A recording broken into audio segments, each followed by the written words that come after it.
اعوذ باللہ من الشیطان الرجیم بسم اللہ الرحمن الرحیم صلی اللہ علیہ حبیبہ سیدنا محمد وآلہ وصحبہ وبارک وسلم۔ یا اللہ کریم آپ نوازیں گے تو عرض کر سکوں گا آپ نے صرف نور اور صرف علم سے مدد فرمائیے۔ آج بات کریں گے ضروری اصطلاحات کے بارے میں کہ فرض کیا ہے، واجب کیا ہے، سنت کیا ہے، مستحب کیا ہے، حرام کیا ہے، ان چیزوں کے بارے میں بات کریں گے۔ تو جاننا چاہیے کہ احکام الہی کی 8 قسمیں ہیں۔ نمبر 1 فرض، نمبر 2 واجب، پھر سنت، پھر مستحب، پھر حرام، مکروہ تحریمی، مکروہ تنزیہی اور مباح۔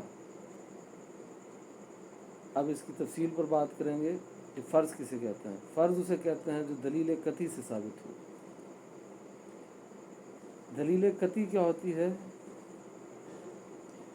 دلیل قطعی کہتے ہیں مضبوط دلیل کو۔ وہ دلیل قطعی وہ ہے جس کا ثبوت قرآن پاک یا حدیث متواترہ سے ہو، جس میں کوئی شک پر شبہ نہ ہو۔ اسٹرانگ اور مضبوط دلیل کو دلیل قطعی کہتے ہیں۔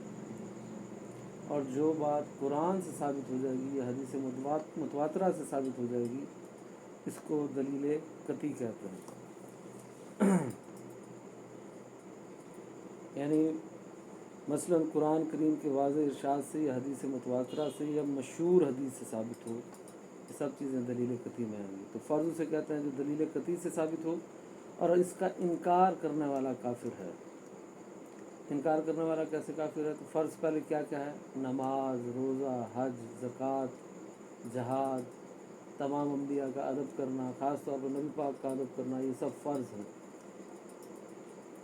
تو ان میں سے کوئی کسی بھی فرض کا انکار کر دے تو یہ کفر ہے۔ اگر کوئی شخص کہتا ہے کہ میں نماز فرض ہی نہیں ہے، روزہ فرض ہی نہیں ہے، تو یہ کفر کیا ہے اس نے۔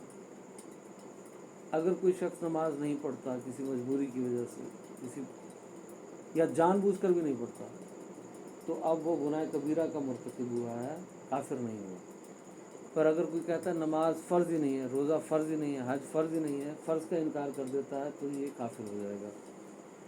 پر کسی عذر سے چھوڑ دے، مجبوری سے نماز کو چھوڑ دے یا جان بوجھ کر چھوڑ دے تو اب صرف گناہ کبیرہ کا مرتکب ہے، اس نے گناہ کبیرہ کیا ہے۔ تو فرض اسے کہتے ہیں جو دلیل قطعی سے ثابت ہو، یعنی قرآن کی آیت سے ثابت ہو یا حدیث متواترہ سے ثابت ہو، اور اس کا انکار کرنے والا کافر ہے، اور بلا عذر چھوڑنے والا فاسق ہے، یعنی گنہگار ہے اور عذاب کا مستحق ہے۔ اب جس نے نماز چھوڑ دی یا روزہ چھوڑ دیا تو اس کو نماز کی پہلے تو توبہ کرنی ہوگی سچے دل سے، اور پھر نماز کی قضا کرنا لازم ہے اس پہ۔ فرض نماز کی قضا کرنا بھی فرض ہے، فرض روزے کی قضا کرنا بھی فرض ہے۔ تو فرض کی 2 قسمیں ہوتی ہیں، ایک فرض عین جس کا ادا کرنا ہر شخص پر ضروری ہے، اور فرض کفایہ جو 1-2 آدمیوں کے ادا کرنے سے سب کی ذمے سے اتر جائے، اور کوئی ادا نہ کرے تو سب کے سب گنہگار ہوں۔ تو فرض عین کیا ہے؟ جو ہر مسلمان مرد اور عورت پر فرض ہوگا، جیسے نماز، روزہ، حج، زکوٰۃ۔ کوئی میری طرف سے نماز نہیں پڑھ سکتا، میں آپ کی طرف سے نماز نہیں پڑھ سکتا، آپ میری طرف سے نماز نہیں پڑھ سکتے، میں آپ کی طرف سے فرض روزے نہیں رکھ سکتا، آپ میری طرف سے نہیں رکھ سکتے۔ یہ فرض عین ہے۔ جیسے دین کا علم حاصل کرنا ہر مسلمان مرد اور عورت پر فرض ہے، پر کتنا فرض ہے کہ وہ اسلام کے بنیادی عقائد کا علم سیکھ لے، کفری اور شرکیہ کلمات سیکھ لے کہ ان سے کیسے بچا جائے گا، نماز، روزہ، حج، زکوٰۃ کے مسائل سیکھ لے، نکاح کرنے سے پہلے نکاح اور طلاق کے مسائل اور خلا کے مسائل سیکھ لے، اور اس طریقے سے اگر کاروبار کرنا ہے یا کوئی بھی کام شروع کرنا ہے تو اس کام کو شروع کرنے سے پہلے اس کی مسائل سیکھنا اس پر فرض ہے۔ تو فرض عین جس کا ادا کرنا ہر شخص پر ضروری ہے، اور فرض کفایہ جو 1 یا 2 آدمی ادا کر لیں سب کے ذمہ سے اتر جائے گا، اگر کوئی ادا نہیں کرے گا تو گنہگار ہوگا۔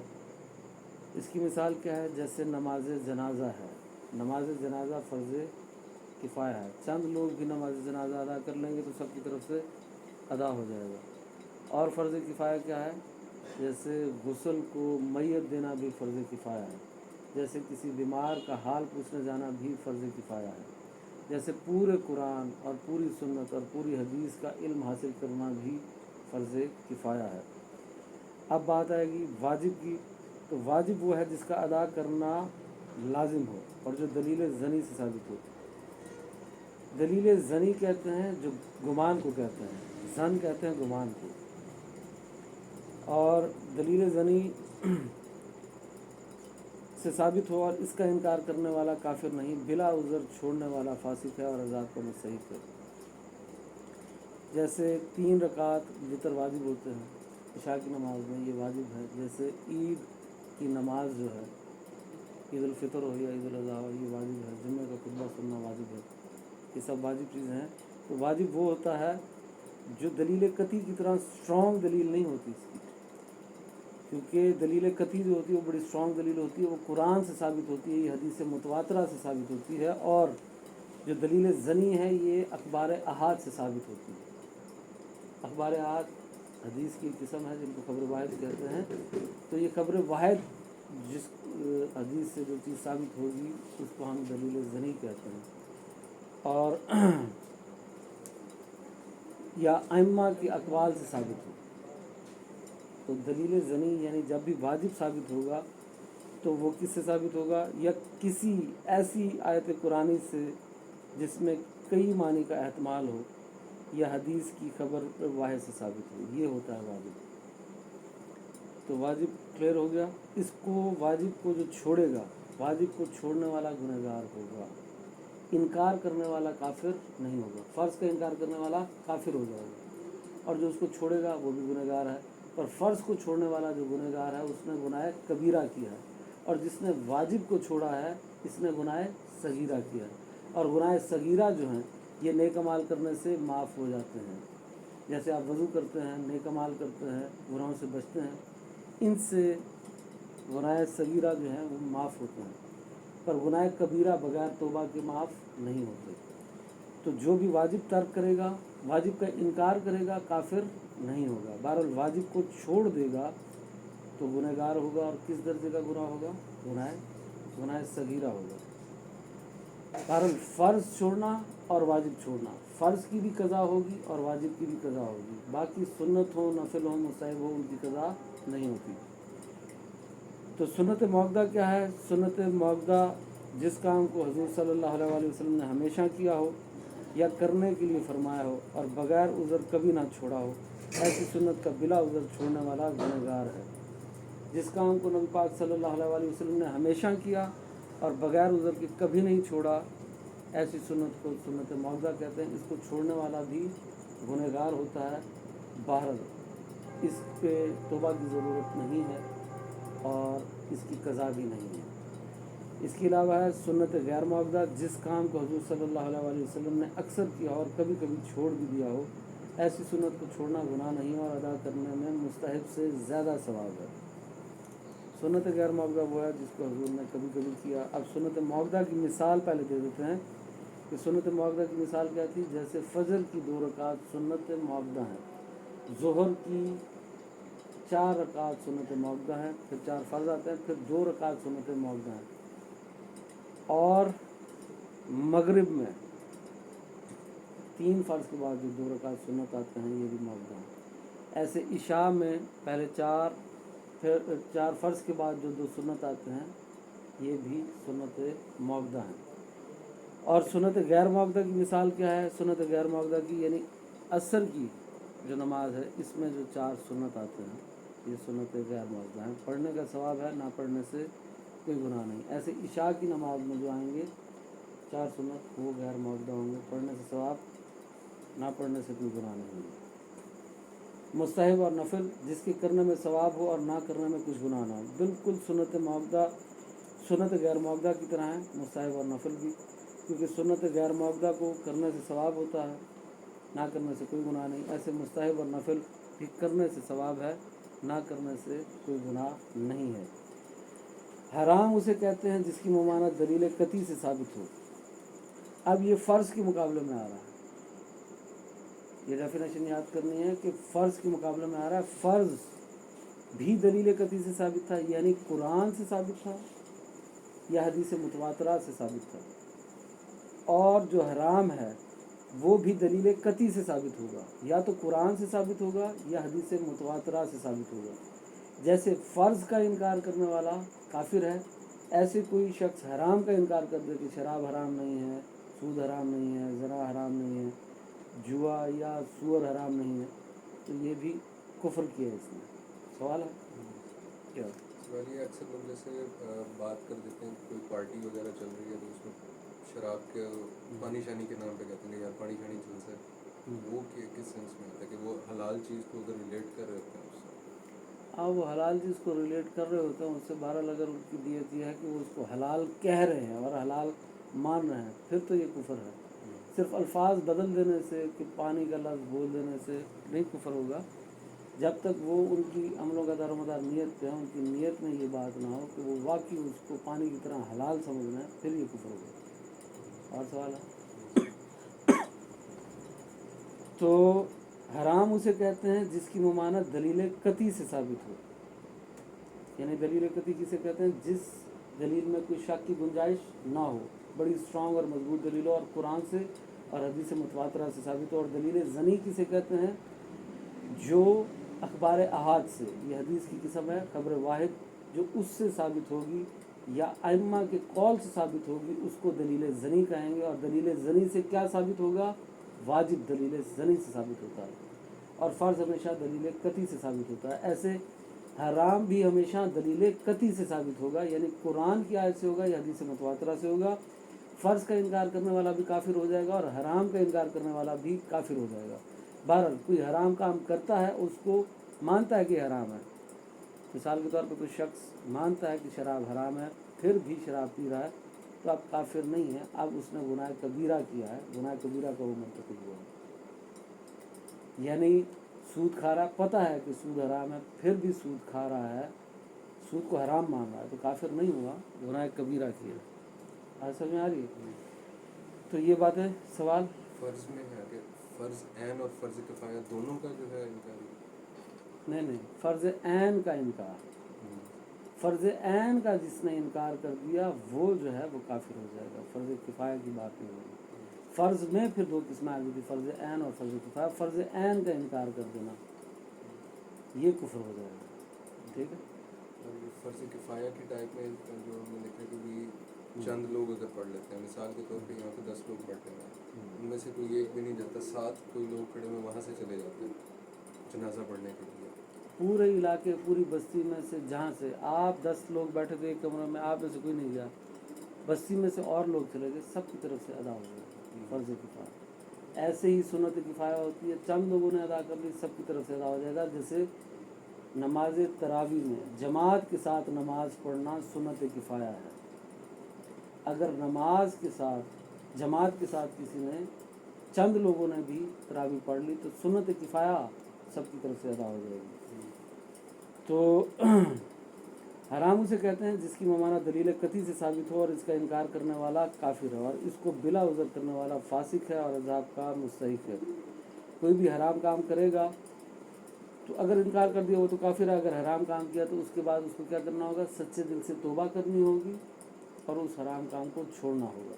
بالکل یہ فرض کے مقابلے میں چل رہا ہے، جو فرض کے لیے ڈیفینیشن ہے، جو دلیل ہے، بالکل وہی حرام کے لیے چل رہی ہے۔ پھر مکروہ تحریمی وہ ہے جس کی ممانعت، مکروہ تحریمی وہ ہے جس کی ممانعت دلیل ظنی سے ثابت ہو اور اس کا انکار کرنے والا کافر نہیں، مگر اس کو بلا عذر کرنے والا گنہگار اور عذاب کا مستحق ہے۔ یعنی وہ عمل مکروہ تحریمی جس کی ممانعت دلیل ظنی سے ثابت ہو، اور یہ واجب کے مقابلے میں آئے گا۔ واجب بھی آپ نے دیکھا تھا، وہ بھی دلیل ظنی سے ثابت تھا، دلیل ظنی یعنی اخبار احاد سے ثابت تھا، خبر واحد سے ثابت تھا، ائمہ کے اقوال سے ثابت تھا۔ ایسے ہی مکروہ تحریمی بھی خبر واحد سے، ائمہ کے اقوال سے ثابت ہوگا۔ اور مکروہ تحریمی وہ ہے جس کی ممانعت دلیل ظنی سے ثابت ہو اور اس کا انکار کرنے والا کافر تو نہیں ہے، مگر اس کو بلا عذر کرنے والا گنہگار ضرور ہے اور عذاب کا مستحق ضرور ہے۔ मकरूह तहरीमी की मिसाल क्या है?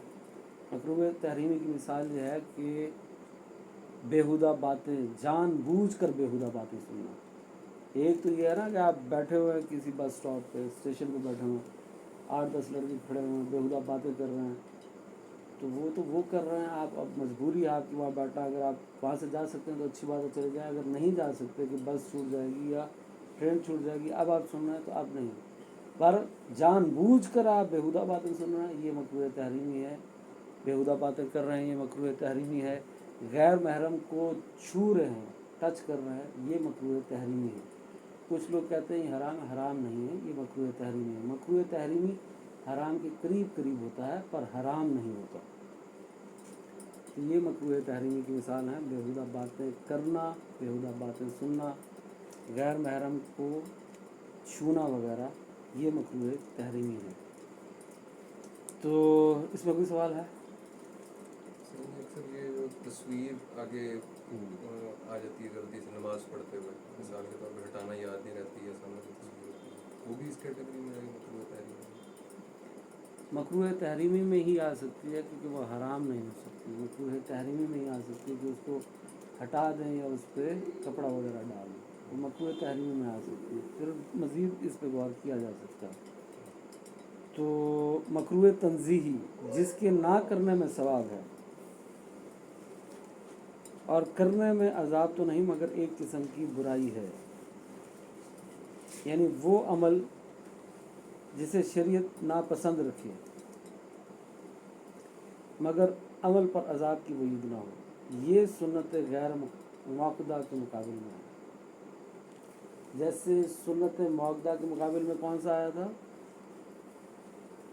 वाजिब के मुकाबले में आ गया था मकरूह तहरीमी, और सुन्नत गैर मुअक्कदा के मुकाबले में आ जाएगा मकरूह तंज़ीही, क्योंकि ये वो अमल है जिसको शरीयत ने नापसंद किया है, सिर्फ नापसंद किया मगर अमल पर अजाब की वईद नहीं है। जैसे इसकी मिसाल क्या होगी? पेट भर के खाना खाना। अम्मा आयशा फरमाती हैं कि पेट भर के खाना खाना तमाम बीमारियों की जड़ है, तमाम बीमारियों की जड़ है। जितनी भी बीमारी होती हैं वो पेट भर के खाना खाने से होती हैं। तो पेट भर के खाना खाने को शरीयत ने नापसंद किया है, सिर्फ नापसंद किया है। अगर किसी ने पेट भर के खाना खा लिया तो उसने कोई गुनाह नहीं किया है। बहरहाल अगर पेट भर के खाना नहीं खाएगा तो सवाब होगा। जैसे शरीयत ने ज़्यादा सोने को नापसंद किया है, तो कोई ज़्यादा सोएगा तो गुनहगार नहीं है, पर अगर कम सोएगा तो उसको सवाब मिलेगा। ऐसे ही ज़्यादा बोलने को भी शरीयत ने नापसंद किया है, तो जो ज़्यादा बोलेगा गुनहगार नहीं होगा, पर अगर कम बोलेगा तो सवाब होगा।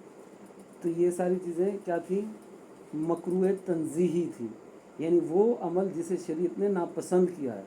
मकरूह तहरीमी वो है जिससे मना किया है। तो एक वो है कि मकरूह तंज़ीही जिससे वो नापसंद किया है। नापसंद करने में और मना करने में फ़र्क है।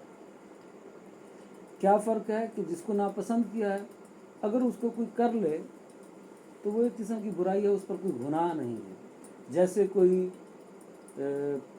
थूके फेंकता है तो ये नापसंदीदा आदत है, उसको नहीं फेंकनी चाहिए। बहरहाल अगर वो पान खा रहा है और बार बार थूके फेंक रहा है या वैसे ही थूके फेंक रहा है तो ये नापसंद है, नापसंद किया है। अगर वो नहीं फेंकेगा तो उसको सवाब है, फेंक रहा है तो गुनहगार नहीं है, बहरहाल एक बुरी बात है। तो ये सारी मकरूह तंज़ीही की मिसालें हैं। इसमें कोई सवाल पैदा हुआ? तो ये सवाल तो तब पैदा होगा जब एंड में इसके ऊपर चेक करेंगे कि इसका स्टेटस कैसे चेंज होगा, तो फिर वो मैं आपसे सवाल करूँगा, फिर पता लगेगा कि ये याद हुए हैं कि नहीं हुए। तो एक और था कि मुबाह वो है कि जिसके करने में सवाब ना हो और ना करने में अजाब ना हो, यानी वो मुबाह वो जिसका करना और ना करना यकसा हो, बराबर हो। मुबाह वो काम है जिसको करने से भी सवाब नहीं, ना करने में कोई गुनाह नहीं, यानी कोई सवाब और गुनाह नहीं। मुबाह की मिसाल क्या हो सकती है? जैसे सफ़र करना, आप जहाज़ पे सफ़र कर रहे हैं, ट्रेन में सफ़र कर रहे हैं, अपनी गाड़ी में कर रहे हैं, ये सारी बातें मुबाह हैं। जैसे दुनियावी मामलात में आप कोई बातें कर रहे हैं, अगर उसमें कोई गीबत चुगली नहीं है तो दुनियावी बातें करना भी मुबाह है, कोई सवाब नहीं, कोई गुनाह नहीं। अगर गीबत चुगली है तब तो यकीनन गुनाह है। पर अगर वो नहीं है, वैसी दुनियावी बातें कर रहे हैं, कोई और दुनियावी मामलात कर रहे हैं, किसी से मिलने जा रहे हैं, मिलने आ रहे हैं, ये सब मामलात मुबाह होते हैं, इनमें ना सवाब है ना कोई गुनाह है। तो ये मिसालें थी कि 8 किस्में हमने अर्ज़ की थी कि फ़र्ज़ है, वाजिब है, सुन्नत है, मुस्तहब है, हराम है, मकरूह तहरीमी है, मकरूह तंज़ीही है और मुबाह है। इसके ऊपर अभी कोई सवाल पैदा हुआ तो इसके ऊपर बात करते हैं कि स्टेटस भी चेंज होता रहता है। वो कैसे चेंज होगा? मतलब कोई चीज़ कभी मुबाह है, जैसे मुबाह में इस बात को डालते हैं, जैसे सिगरेट पीने के लिए उलमा ने कहा ये मुबाह है, तो वो अब इस बात को इसलिए डाला क्योंकि इसे हम समझेंगे कि इसका प्रैक्टिकल समझेंगे। अब जो थ्योरी समझे हैं इसका प्रैक्टिकल समझते हैं कि स्टेटस कैसे चेंज होगा किस चीज़ का, कि वो कभी मुबाह है। तो जैसे उन्होंने कुछ उलमा ने कहा कि सिगरेट पीना मुबाह है। अब किसी ने कभी कभी सिगरेट पीता है तो मुबाह है, दिन में 2-4 सिगरेट पी लेता तो मुबाह है। पर अगर उसने सिगरेट इतने पीना शुरू कर दिए कि उसके हाथ से, जिस्म से, मुंह से बू आना शुरू हो गई, जिसके साथ भी बैठता है उसको तकलीफ़ पहुंचती है, तो अब स्टेटस बदल जाएगा इसका। ये मुबाह की बजाय क्या हो जाएगा? मकरूह तंज़ीही हो जाएगा, कि यानी शरीयत ने इसको नापसंद किया है। इस पर अभी भी उसको गुनाह नहीं मिल रहा, बहरहाल एक किस्म से बुरी आदत है, मकरूह तंज़ीही हो जाएगा। तो एक चीज़ पहले मुबाह थी पर उसमें शर्त बदल गई तो वो मकरूह तंज़ीही होगी, उसका स्टेटस बदल गया। अब इसी सिगरेट की मिसाल को लें, अगर उसने इतने ज़्यादा सिगरेट पीना शुरू कर दिया कि उसको सांस चढ़ना शुरू हो गया, खांसी आना शुरू होगी, लगातार वो खांसता रहता है, तो फिर क्या होगा इस सूरत में? अब इस सूरत में ये मकरूह तहरीमी हो जाएगा, क्योंकि वो अपने आप को बीमार करना शुरू हो गया और इससे फिर शरीयत मना कर देगी। तो अब वो कहते हैं उलमा का इत्तफाक नहीं, हमने किससे पूछा, उन्होंने कहा जी मुबाह है सिगरेट पीना, किसी ने कहा मकरूह तंज़ीही है, किसी ने कहा तहरीमी है। तो वो आपसे बात पूछते हैं, वो जो बात आप कैफियत बताते हैं उसके कैफियत के एतबार से, उस कंडीशन के एतबार से फतवा जारी करते हैं। तो ये नहीं कि इत्तफाक नहीं है। तो वो मुबाह उस मामले में है, अगर आप वो कंडीशन बता देते तो वो कहते हैं मुबाह है। जिन्होंने कह दिया तंज़ीही है वो इस लिहाज से कि बू आना शुरू हो गई, जिन्होंने कहा कि बीमार रहना शुरू हो गए तो मकरूह तहरीमी हो जाएगा। तो इस तरीके से स्टेटस चेंज होते हैं। जैसे सुन्नत है, निकाह करना सुन्नत है ना, निकाह करना फ़र्ज़ नहीं है, निकाह करना सुन्नत है। बहरहाल अगर किसी को ये ख़तरा हो जाए कि इतनी ज़्यादा शहावत होना शुरू हो गई है, इतनी ज़्यादा शहावत होना शुरू हो गई है कि अब ज़ना हो जाएगा, तो अब उस पर निकाह करना वाजिब हो जाएगा, स्टेटस चेंज हो जाएगा। और अगर उससे ज़ना हो भी गया, शहावत इतनी बढ़ गई कि ज़ना हो गया और अब उसको डर ये है कि ज़ना तो होना शुरू हो गया, मैं ज़ना का आदी हो जाऊंगा, इस सूरत में निकाह करना उस पर फ़र्ज़ हो जाएगा। तो ये स्टेटस हालत बदलती रहेगी। तो एक ही चीज़ के बारे में फ़तवा कैसे बदलता रहता है कि वो आलिम कोई और फतवा दे रहा है, वो उसकी कंडीशन के एतबार से फतवा चेंज हो रहा होता है। तो ये स्टेटस इस तरीके से चेंज होता है। तो मुख्तसर बात ये कि फ़र्ज़ को आप समझ लें कि जो दलील कती से साबित है और इसका करना लाजमी है, और वाजिब का करना भी लाजमी है और ये दलील ज़नी से साबित है। इन दोनों को अगर किसी ने छोड़ दिया तो वो क्या करेगा? इन दोनों की, फ़र्ज़ की भी और वाजिब की भी कज़ा करेगा। बाकी सुन्नत मौक़दा हो गैर मौक़दा हो, मौक़दा को छोड़ने से गुनहगार ज़रूर होगा, बहरहाल इसकी कज़ा नहीं होगी और नफल वगैरह की कज़ा नहीं होगी। तो उम्मीद करते हैं ये बात समझ में आ गई होगी। अल्लाह इस पे अमल करने की तौफ़ीक़ अता फरमाए। आमीन।